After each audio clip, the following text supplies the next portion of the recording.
आहे, की तुमच्या वर्षानुवर्ष ठेवणीतल्या साड्या किंवा काही काही जण संक्रांतीला साड्या घेतातच, पण तुमच्या खरं तर ठेवणीतल्या साड्या ज्या तुम्ही कधीच बाहेर काढत नसाल, जास्ती करून तुम्ही आता ड्रेस, चुडीदार, वेस्टर्न वेअर वगैरे भरपूर यूज करता, तर त्याच साड्या अगदी मानाने आणि हौसेने घालायचा एकमेव दिवस म्हणजे संक्रांत.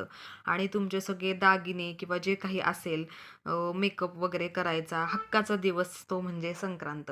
आणि सगळ्यात महत्त्वाचं म्हणजे जेव्हा आपण हळदी-कुंकवाला दुसऱ्यांकडे जातो, तेव्हा तिने कसा मेकअप केला होता किंवा तिला मेकअपच आला नव्हता. अरे, ती काय फक्त पावडरच लावून बसली होती किंवा ती अशीच होती किंवा तिने काय-काय घातलं होतं. मग हे छान आहे गं तुझं किंवा हे मस्त आहे गं किंवा हे चांगलं दिसत नाहीये. मग तू काय स्वतःचं आवरलंच नव्हतं आणि पुन्हा मग हे प्रॉडक्ट्स कुठून आणले? मग हे प्रॉडक्ट्स कसे आहेत? छान मेकअप झालाय बरं का. हे सगळं बोलायचा हक्काचा दिवस म्हणजे संक्रांत असं झालंय आणि तिने वाण काय लुटलं? हा एक महत्त्वाचा प्रश्न